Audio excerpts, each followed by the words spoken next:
Hi, everyone. It's Denise Brown from the Caregiving Years Training Academy. Thanks so much for joining us.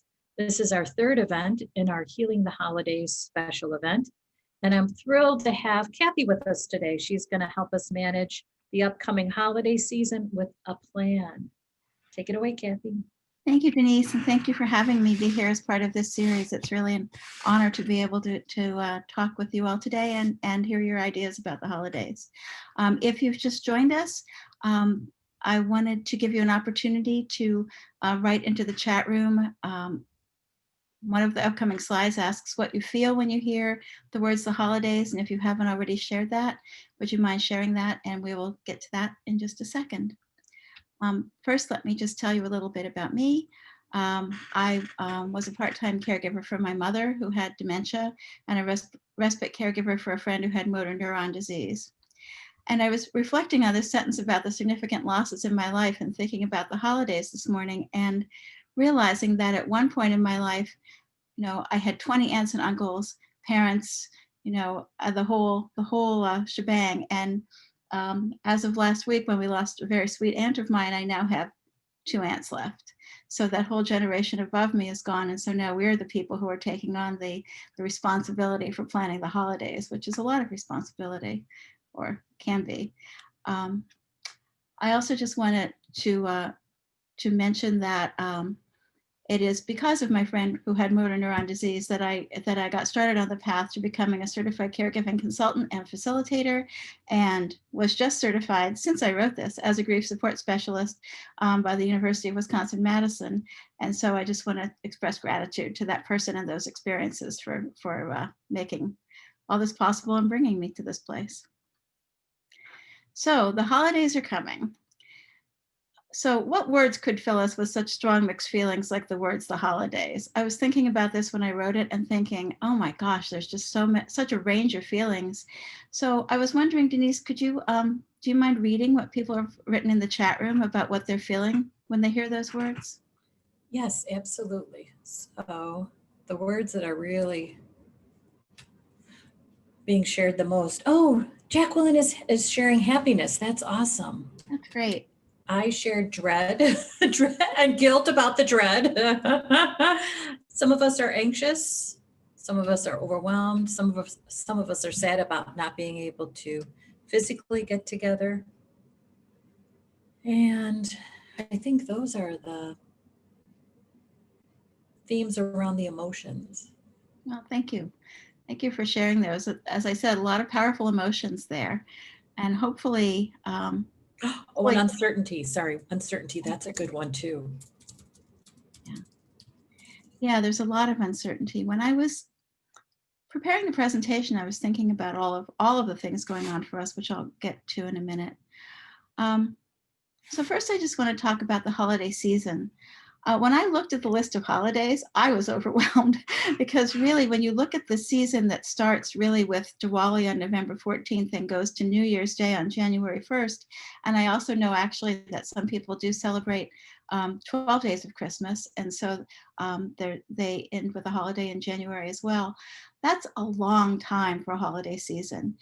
So I would say probably for most people, it's probably typical, at least in my family, to celebrate Thanksgiving, New Year's, and in my family of birth, it was always Christmas. But for people who have mixed families with who are multicultural and have, mixed cultural identities, you could easily be looking at 4 or 5 holidays for which you have my deepest sympathy and empathy, because that's a lot of stress and a lot of things to try to manage. The other thing that came to mind about the holidays is that we often say we're celebrating the holidays. And for people who are grieving, celebrating might not be what you feel like doing. So I was thinking about ways to reframing that. I mean, clearly it's a day that you have to get through and a day that you probably want to mark in some way, but are there other ways you can express that? Can you observe the holiday, share the holiday, mark the holiday, pass the holiday, commemorate? What other words can you come up with that you can use instead of celebrate if celebrating is not where you're at this year? So I think the framework that we all bring to the holidays, especially and if we've had a recent loss, if we're grieving, the things that come to bear on how we approach the holidays are, what are your holiday memories? Like, do you have happy memories with people who are no longer with you? Were your memories always mixed, and is this an opportunity to do something different? What are your holiday triggers? I can personally tell you that for whatever reason, every time my family of 3 people tried to go somewhere to celebrate a holiday, one of us had a meltdown. Not sure why, but we're famous for that. Basically never getting to the holiday, or getting there late, or getting there in not great shape. So for a lot of people, there are just things that trigger them at the holidays, and it's important to be aware of that, because if you're grieving, that's likely to be amplified. How recent was your loss? If your loss was, very recent, within the past year, and this is the first holiday season that you're moving through without your loved one, that's a huge thing to be thinking about. It is different, I would say, every year that your loss passes, but the holidays can always be a trigger when there's a loss. And where are you in the process of grieving? Some people move through grief to a place where they're ready to move on with normal routines quickly. Some people don't, and that's all okay. It's all just a matter of where you're at in your process. It's important to think about what you think you can handle. I suspect that most of us, especially if we come from a caregiving standpoint, probably think first about other people. But when you're grieving, you tend to think about yourself, and it's important to think about yourself, because you're the only person that you can really help. You need to help yourself get through this process before you can help somebody else get through this process, I think. Sometimes you can co-pilot through it, but it's almost like on the airplane where they say put on your own oxygen mask first. I think it's important to work through your grief issues first. I think about what or who is your support system, especially if they will be there with you for the holidays, if they will be accessible to you for the holidays. And for all of us, we have a universal grief this year. Holidays are not going to be the same this year. We may not be gathering. We may be gathering via Zoom. We may, I saw that in our state, they were recommending, or I guess the CDC was recommending that people have Thanksgiving outdoors. Well, it's pretty cold up here. I'm not sure what people's plans are, but basically, if you've experienced a loss, your holidays are going to be different, and compounding with that, your holidays are just going to be different anyway. So let's talk about that for a minute. I mean, basically in the era of COVID-19, grief is pervasive. So we're experiencing grief at the loss of someone we loved. We're experiencing, grief at the change in our usual holiday routines. If you travel, you may not be traveling. If you gather with a large family, you may not be gathering. Or you may be. If you're, if any number of things that you may usually do. If you go away together, you may not be doing that. There's every day there's something different about our routines. We may have grief at not seeing our family members in person, because you can visit by Zoom, but you're not hugging, and you're not sharing things face to face. You may have grief at the loss of touch and connection. And for some of us, you may have grief at the loss of sunlight, which is something to think about. If you know that you have seasonal affective disorder. If you don't, shortest day of the year is December 21st. I can tell you for me that everyone in my family says on December 22nd, I'm a different person. So it's that marked for me, and it may be for you too. And there are certainly other kinds of grief we're all experiencing right now. If you have a loved one who's sick and you can't be with them, if you have a relative who's in a facility and you can't visit them, or they can't come out to your gathering, there's just so many things that we're missing this year. So it's important to acknowledge those, because this is a year unlike any other, both for the holidays and in general. In terms of losing a loved one, The grief for your loss is with you every day, whether it's a holiday or not. How will you experience your grief during the holidays? Will you be with others who share your loss or not? Some people may, for example, be going to a gathering and when I say gathering, I either mean in person or online. We'll talk a little more about the differences later, but maybe gathering with friends, and maybe you're the person who's experienced the loss of your mother and the friends are not. So then you're the only one with that loss. If you're having a family gathering, and let's say you've lost a parent, then there may be other people in that group who've experienced that loss.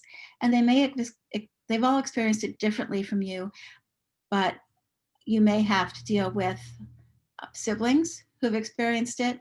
You may have to deal with children who've experienced it and maybe aren't expressing it as well. And if it's your parent who's lost a partner, then you also have the grief that's being experienced by that parent. Will your holidays include recognition of the person you lost? Will you do anything special? Will you visit the cemetery? Will you share memories? Will you share photographs?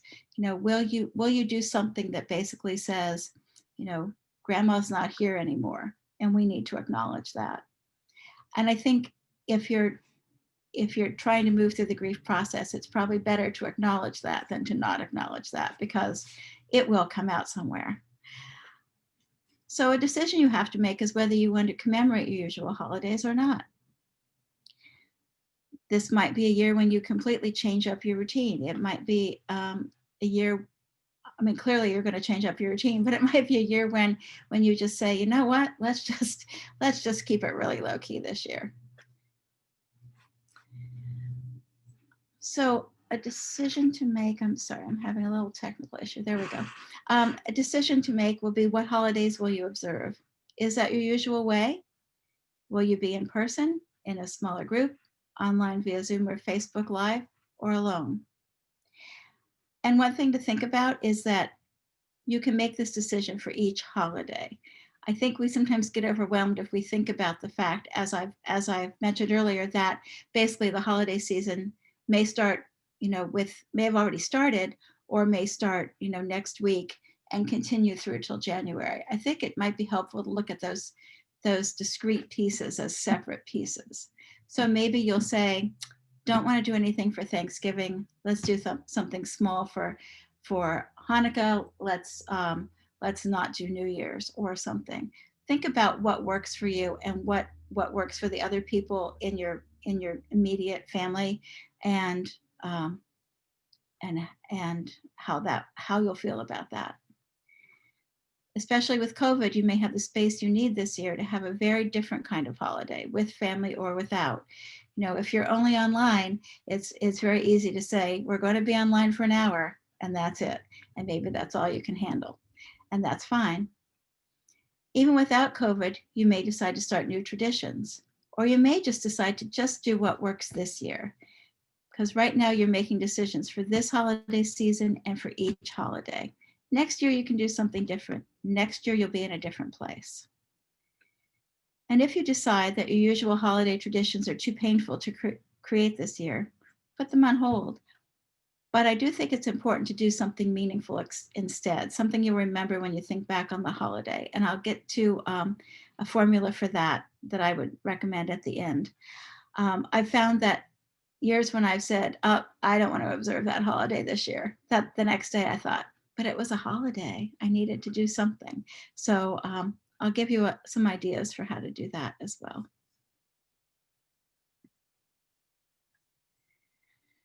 So going back to your community and your family, whatever you choose to observe, remember that you're not grieving in isolation. You're part of a family, a group, community. Some of the people may share your loss, some may not. As I said earlier, some may be your friends who do not share your loss, although they certainly know about it, and hopefully will be empathetic. And some you might be in a family where everybody's grieving. If you are in a family where everybody's grieving, remember that everybody in the group is processing and moving through grief in their own way.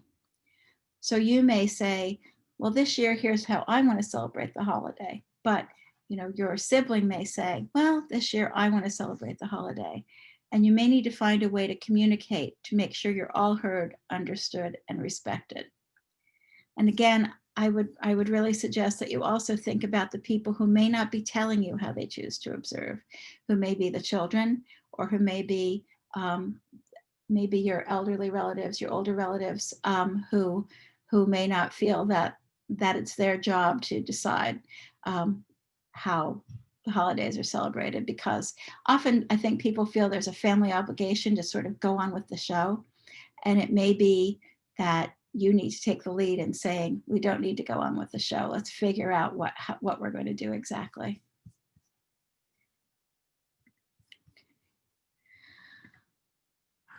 So if you do decide to observe the holiday in any way, shape, or form, think about what parts of the holiday tradition are important to you and what parts are important to the other people you're spending the holiday with.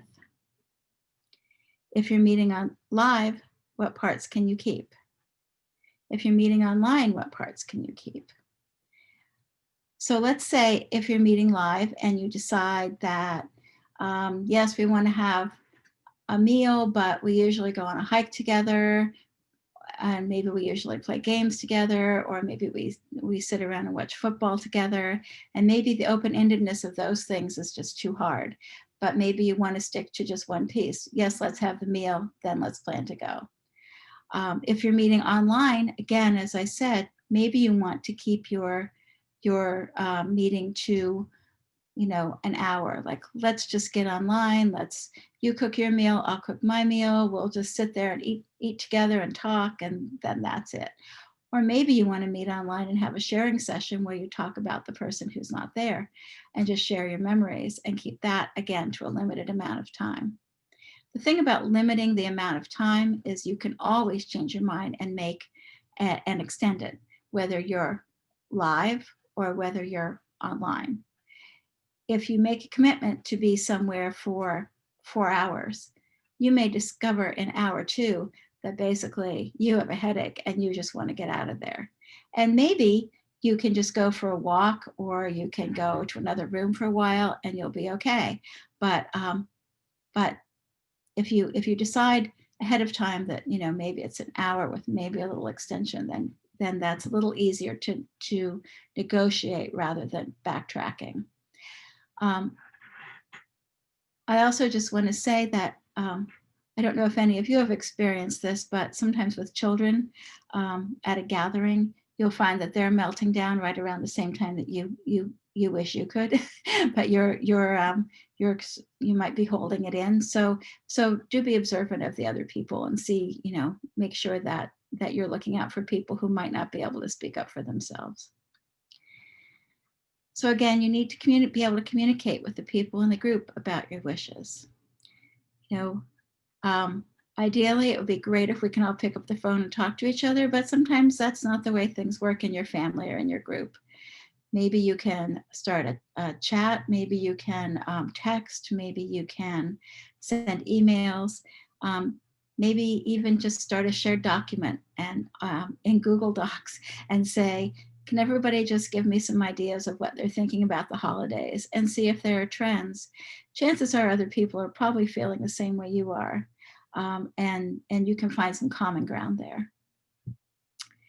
And in terms of coming to consensus so everyone will feel heard, that's a perfect way. If you find an avenue where everyone can express their feelings, then it's easier to figure out where the common parts are. Another decision is how or will you include recognition of your loss and grief. I suspect that especially for people who've lost someone in their lives in the past year, that you may not have had the typical ceremonies. You may not have had the typical supportive gathering after the loss. And so the holidays, when people do come together, might be the time when you want to, either online or in person, outside, distanced or whatever, just have a go at that, have a chance to talk about memories, have a chance to share things about the person, have a chance to share how you're feeling.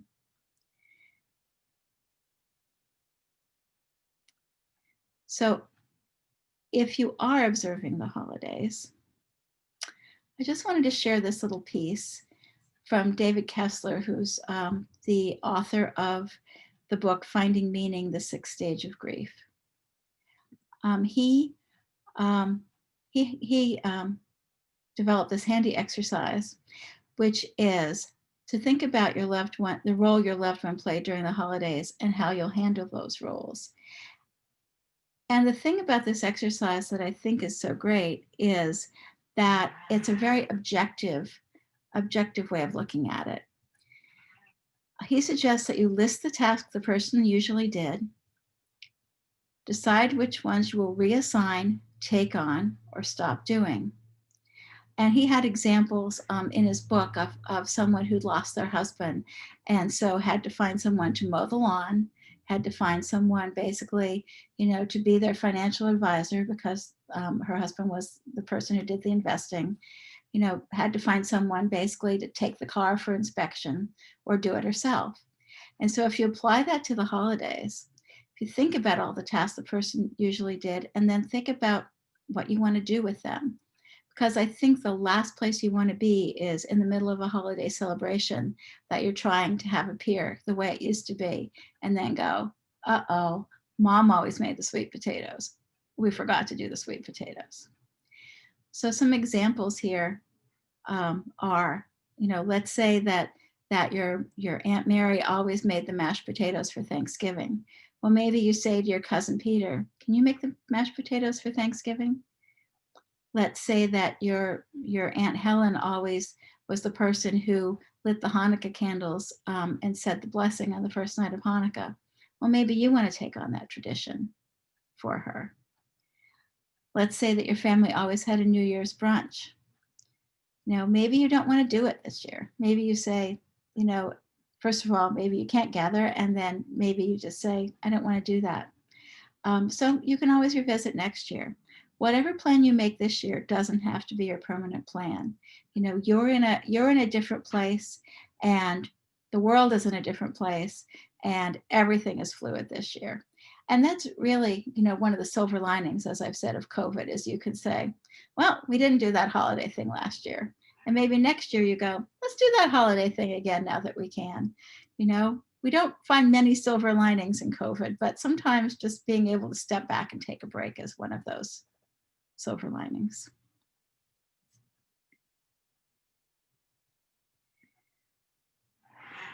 So I wanted to include a page about what to do if you need to opt out, because whether you decide that in the planning stage, whether you decide that when you're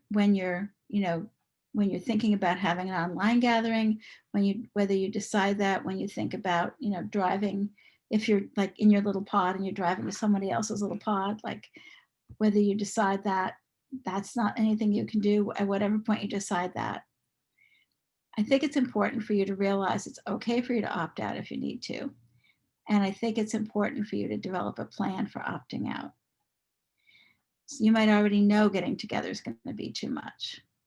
You may already know that, not even being in person, but being on Zoom is too much, because there are some of us who are on Zoom all the time who already think it's too much, really. It's like, Zoom for the holidays? Yeah, I don't think so. You might be thinking, I can do this, I'm going to do this. And then you wake up that day and go, yeah, I can't do this. I really can't do this. So it's okay for you to decide if you need to opt out.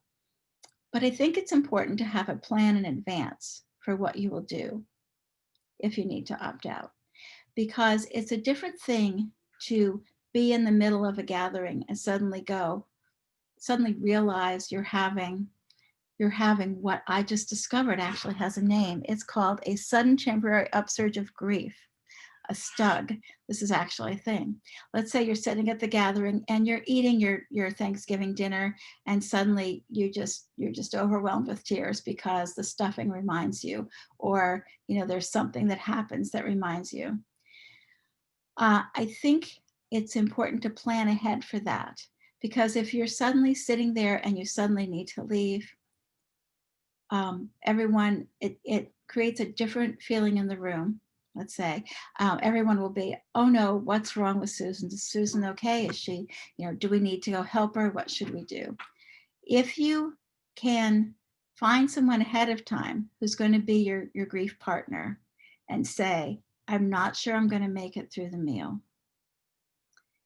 If I need to leave, can you just tell everybody I'm okay and I just need to go somewhere? I think it will make you feel better about being able to take that space for yourself if you're suddenly overwhelmed. And I think it will make everyone else feel better as well. And again, this can happen on Zoom. Trust me, it happens to me in meetings all the time. But if you're sitting there on Zoom, with your relatives and you're talking about your the loved one you have lost, you may need to step away for a few minutes. But if you say to somebody, I may need to step away for a few minutes, they'll be prepared for that. So I think there's two parts to that. Designate who your holiday support partner is going to be. If there's something you're supposed to be doing, for example, if you're preparing a meal and suddenly you can't, like, can your holiday support partner step in and, get the turkey out of the oven or baste the turkey or whatever needs to happen. And then what will you do? Where will you go? Do you have a place to go? Can you go outside? Can you go to another room? Can you go somewhere where you'll feel better, and you'll be able to just have your moment by yourself, if that's what you want. I don't think we often tend to, I think a couple of things happen when we're grieving. I think we tend to be very inward looking. I think we tend to be very insular. We tend to feel we're the only person having those feelings. And I think sometimes society also reinforces that because we run into a lot of people sometimes who don't give us the support or the feedback we need when we're grieving. So I think it's very easy to think that you're isolated in your grief. And granted, your grief is your grief and you're experiencing it in your own unique way. But there may be other people experiencing the grief as well. And there also may be more people than you think who are willing to help you through this. So I think it's very important that you try to reach out and find somebody who can at least just say, oh, she'll be back in a minute, or he's taking a break. And who gets the food on the table too. That's important. So earlier I talked about ways about how I think it's important that even if you don't celebrate the holiday, mark the holiday, whatever, that you think about things you can do to mark the holiday, and things you can do to make the holiday memorable.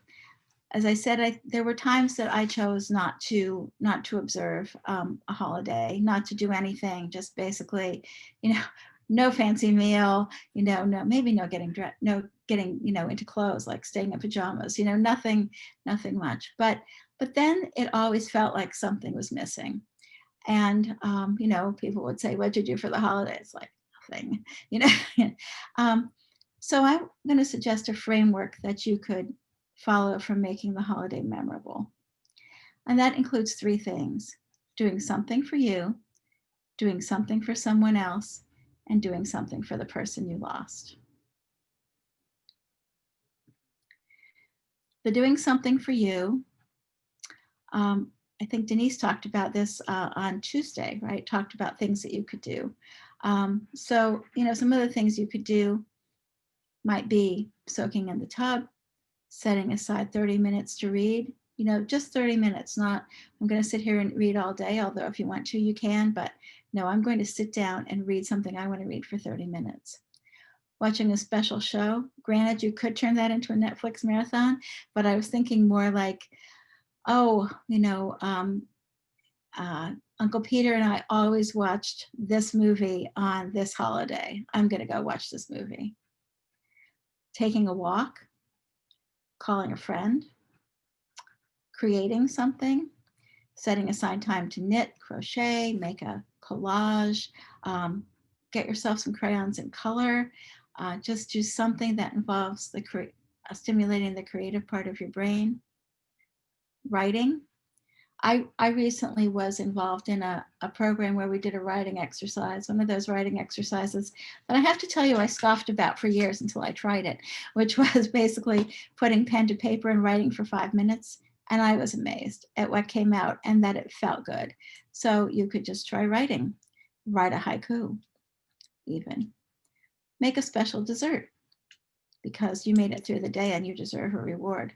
So maybe you make a microwave brownie or something, but just do something for you so that you feel like you have treated yourself to something in your commemoration of the holiday. The second thing is do something for someone else. So write a letter or a card. I will confess that I write cards and mail them. And the nice thing about that is that people are always so surprised to get mail that they actually want to get. Send someone a Facebook message. Make a treat and deliver a treat. Maybe you have neighbors that you haven't seen in a long time this year, maybe not since March. And you might want to make them Christmas cookies or some other treat and take them over and leave them on their porch, contact free. Call or visit someone online. I've actually engaged recently in more coffee dates online than I ever knew could be possible.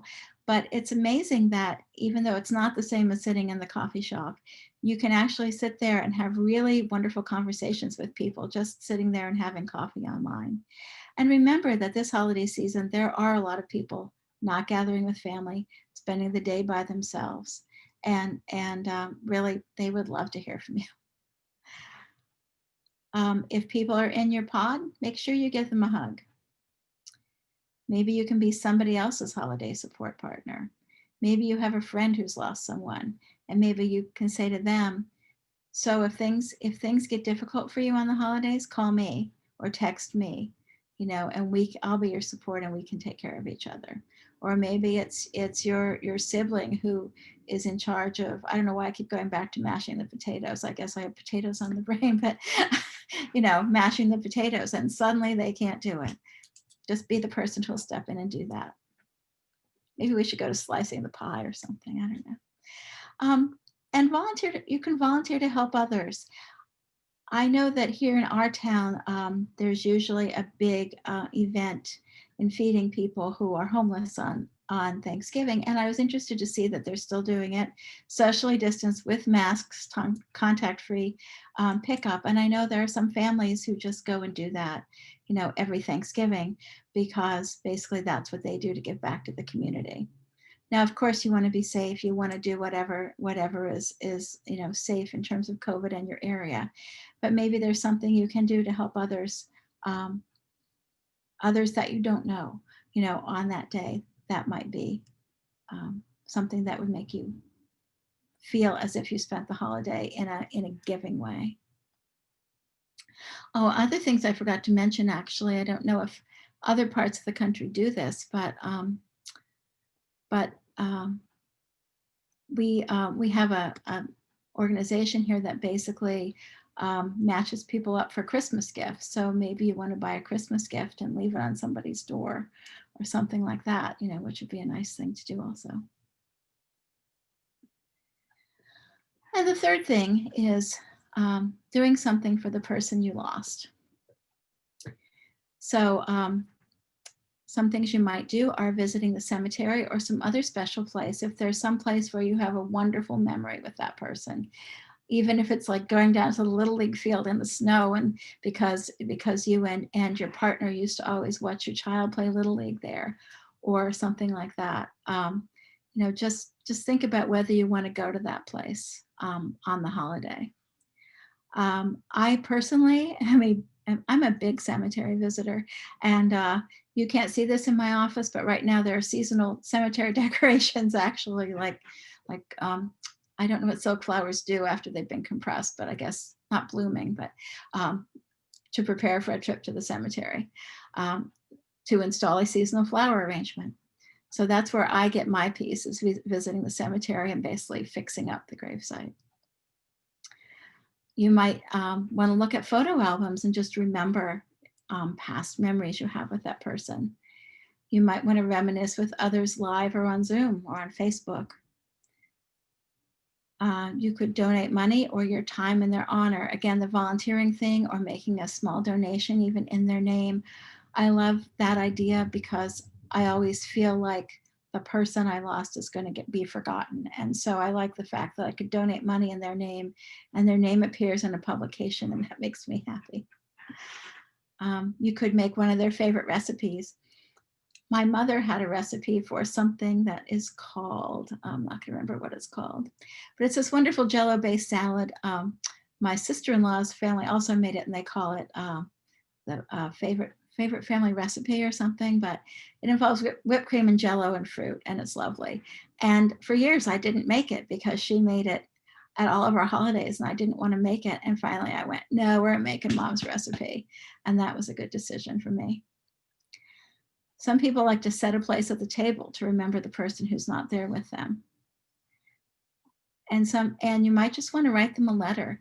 You know, the concept of writing someone a letter, even though they're not here, I think is very powerful, because not only can you express how you're feeling right now, but you know, it also brings you the opportunity to talk about things you wish were different, things you wish they were here for, to talk about forgiveness, offering forgiveness, asking for forgiveness, any of those things. I'm a big advocate for writing letters to the people you've lost to make sure that you take care of unfinished business. And maybe your letter is just, you know, hi mom, we're celebrating Christmas and I wish you were here, and I you know, we're doing this and we're doing that, and you know, describing what you're doing to commemorate the holiday and talking about your memories. But I think that those pieces are really powerful. And I would also suggest that those are the sorts of things that, if you're willing to keep them or share them, that other people in the family might be interested in seeing and are adding to. Your children might really love to see someday that you wrote your mom a letter saying, you know, here are the things I remember doing with you. And then you have that piece that you can show them, and then they'll know what that was like, what that period was like. It's really hard to think about children.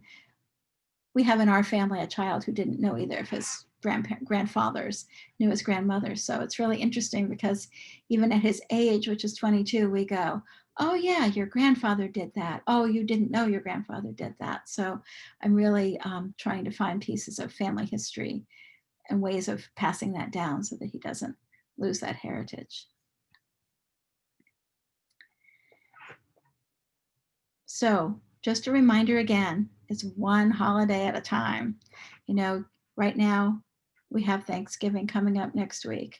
Get through Thanksgiving, then and use how you're feeling at Thanksgiving to inform what you want to do about your next holiday, and use that information again. It's an evolving process. And I think the way you interact with your grief will change with every holiday. So it may become more intense, it may become less intense, it may stay the same, you just may have different feelings, you know, etc. But you will also learn things about yourself as a griever as you go through each holiday. So please, even though I presented you with that list of holidays, please don't go, oh my gosh, there's so many. Think about the first one and what you're going to do. And then think about the next one and make your plan and give yourself permission to change it. And above all, make sure you make a plan where you take care of yourself, and make sure that you're not worn out, that you're giving yourself time to rest, that you're honoring what you need on that day.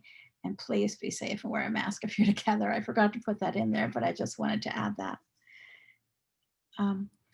So I want to hear your stories if you're willing to share them, and your plans for the holidays.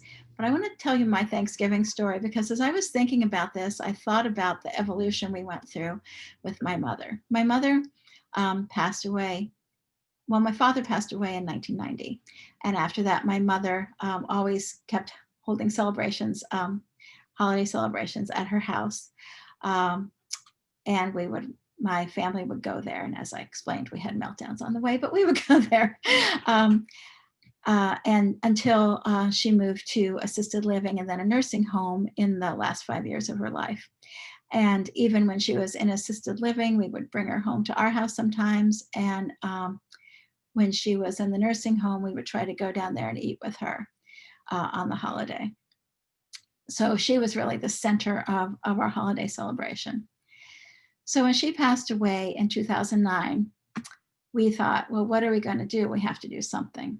So the first year, my brother and his wife, who live in our mother's house, invited us over, and they replicated the dinner, same dining room, same dinner, same dishes, same everything, which would have been great, except that they had dogs and my son was afraid of them. So it was not a restful holiday, but it was okay, but it wasn't something we could rely on as a tradition. The next year, I believe we tried cooking ourselves.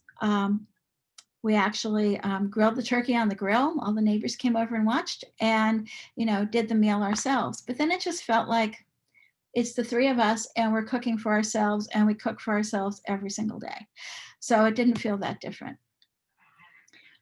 So the next year, for some reason, we decided to buy a pre-made dinner. You know how grocery stores or sometimes restaurants will sell pre-made dinners. I had so much guilt over the pre-made dinner. I was like, but Mom always cooked. I need to cook. Till my husband turned to me and said, do you remember the 5 years your mother bought the pre-made dinner from the turkey farm down the road and warmed it up? I went, no. So another lesson here, remember not to idealize your holidays, because in fact, people may have gone through lots of different permutations of holidays, and you may only remember the happy ones or the ones that come to mind. So then we decided that we would go away to a resort with another family. We went to a resort on the Cape, where prices were cheap that weekend. We booked a meal at a restaurant, fancy restaurant next door. So we went away with this family, very good friends of ours. But what we didn't realize was that their idea of going away for the weekend was that they would be in the pool all weekend, and we're not swimmers. So we didn't see a lot of them that weekend. We did go out to the fancy dinner at the restaurant. It was an expensive and popular restaurant, and it was like cattle herding. 200 people gathered in the lobby. 200 people got let into the dining room. You all ate really fast, and then you got let out so the next seating could get in. Although it did plant something in our heads that we needed to go out to dinner. The next year, we went out to a chain restaurant we went out to Cracker Barrel, actually, because it was a restaurant where my family used to eat. And we went to an afternoon seating. We got there and we sat down, and the waiter turned to us and said, "Happy Thanksgiving. Just so you know, we're out of stuffing, we're out of sweet potatoes, and we're out of green beans, but we have everything else on the menu." And we thought, well, how is that Thanksgiving? And how do you run out of those things? So that didn't work. The year after, someone gave us a gift certificate, and we went to the hotel in town, which serves Thanksgiving dinner. It's a buffet. My son doesn't like turkey, so that solved that problem. So we went to that restaurant, and it was kind of pricey for what we would usually pay, but at the time we had a gift certificate. We had the best time. We had the best time we'd ever had on Thanksgiving. We sat there, everybody ate what they wanted, nobody fussed, nobody melted down. It was all lovely. And at the end of which we went, oh, we're doing this every year. And we have since, except now we can't this year. So now we're, that's part of what my dread about this year is. So it's like, oh my gosh, I have the people who won't eat the turkey, the people who will eat the turkey, et cetera, et cetera. But, that's just to show you that basically things evolve. And, it may take you many, many years to find your right solution for how you will do your holidays once you, if you've lost the person who's central to your holidays. So don't give up. You will find it. I just want to point out, I want to open it for discussion, but I just want to point out a couple of things that basically we do have other services available if you're interested in talking more about your holiday plans. We have a grief care and share coming up this Tuesday at 8:00, and we'll be talking about the holidays, and you're welcome to join us there. We have legacy listeners and healing listeners who are available to hear your stories, who do a free initial consultation. And I've also included my contact information here if you would like to get in touch with me. But in the few minutes we have remaining, I just wondered if anyone would like to share either out loud or in the chat room, like what your holiday plans are. If you've made holiday plans, if any of this has influenced any of that, or what you're planning to do. Yeah, that would be great. Thank you, Kathy. And if you're stuck with a holiday plan, please let us know that as well. I thought your conversation about meltdowns was really interesting, Kathy. And I found it fascinating to think about there's meltdowns and triggers, and they are related. And I wondered what you learned about your meltdowns and what you learned about what triggered your meltdown. I've actually never really figured out why why we couldn't get somewhere without melting down. I'm not really sure. But I think, what triggers us in our family, to be honest, is three of us trying to get ready to go somewhere at the same time. And I'm not sure why, but I've never really figured it out. And I think I need to think more about that. Maybe do some journaling about that, because I'm not sure. I don't know what caused it. Yeah, I think it's interesting. I would watch my mom have meltdowns, Mhm. and it was very difficult. And as a child, it was very overwhelming because we didn't understand what was happening. And it really left a mark on us around the holidays. And so then we would just dread the holidays because we knew a meltdown was coming, but we didn't know when or why. And so we didn't know how to cope with it. And I loved just having this conversation about the meltdowns, because that's also a way for us to figure out, well, what's the strategy around managing the meltdowns? And how do you manage other people's meltdowns? Like, what's your safe space for when that happens? Or, Yes. yeah. Yes. And I loved your conversation around what's the opt out. I think of that as our exit strategy. Mhm. So, what's the exit strategy just when you need a few minutes to yourself? It's going to the bathroom. Excuse me, I have to go to the bathroom. That's such an easy exit strategy. I love to go to the bathroom. And also, I love the idea of just stepping outside and saying, oh gosh, I'm so full from dinner, I'm going to take a walk. And that's a way to give yourself a break from whatever the intensity of the moment feels like too much. Exactly. And I was also thinking in terms of my mother's house and the houses for other elderly people I visited. The houses tend to be kept really warm. So you're in a warm Oh, house sometimes with lots of people, and there's food, and you step outside in the cool air and you go, okay, oh yeah, I can breathe again. So that makes a huge difference, I think. so Jennifer's sharing in the chat room that she really enjoyed hearing the evolution of your holiday and that it takes some time and that we can give ourselves permission to figure that out, what the celebration looks like without that significant person. I also think it's helpful for us to think about how that significant person who might have died was the glue within the family, and the grieving around that loss of that connection that kept us together. I know that sometimes we fear that loss of connection after someone's death, that the family now will scatter. And when that happens, it feels like another loss. The family is no longer committed to a central celebration, for instance. And then thinking about how you're grieving for that scatteredness as well. And I think with COVID, it is easy now to scatter, and that's hard. Yeah, that's a very good point. Certainly in our case, it was my mother having the celebration that was the glue. And when she was no longer there, Yeah. but I can see with COVID how the glue is very weak in a lot of places right now. Right. Absolutely. Absolutely. The other part about what I really enjoyed was this idea that we can reach a compromise, that we all have, in essence, permission to communicate about what's difficult, and we can all talk about it to come to that compromise. It doesn't have to be a sacrifice. Someone doesn't have to give up everything. And typically, like, we're the people that give it up, right? We just say, okay, I want everybody else to be happy. I'll be okay. Doesn't matter if I'm not happy. And that's just a huge sacrifice. And keeping our voice and part of the conversation, explaining what it is that we need, and then looking for that compromise. I think that's a really good point, because we do tend to be the people who want everything to be okay, and we tend to put our needs last. Right. And I would say probably that's why my mom had meltdowns. Mhm. So Emily's writing in the chat room that she loves the reminder that it's just this year. And we can focus on future years when we get there.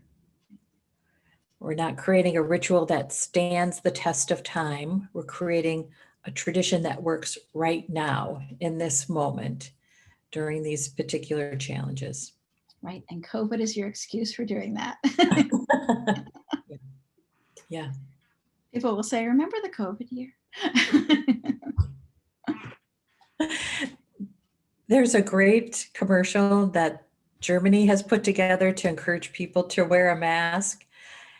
It is brilliant because it's this older man talking about 2020 and the year of COVID. And he talks about the sacrifices that we made. And basically, what he says is the sacrifice we made was laying on the couch, doing nothing, watching Netflix. And he's describing this. There's this young man laying on the couch in different poses, watching Netflix, eating, clicking on the remote. It's just really fun to remind ourselves that we can make these sacrifices because they're not that significant. And it's okay. It's okay. Okay, why don't you close us up, Kathy? Okay, so again, I hope that you will take advantage of the resources that I've mentioned. If you're interested in having more discussions about these, I wish you happy holidays, and I'm really thank you for being here today and being present for this presentation. And I hope you will join us tomorrow for the panel discussion, which I'm really looking forward to, where Denise and Emily and I and Melinda will talk about, continue our conversation. And we'll also be able to take any questions or insights that you've gained during our time together during our panel discussion. It definitely is an interactive event. Okay, thanks everybody so much for being here. Thanks, Kathy.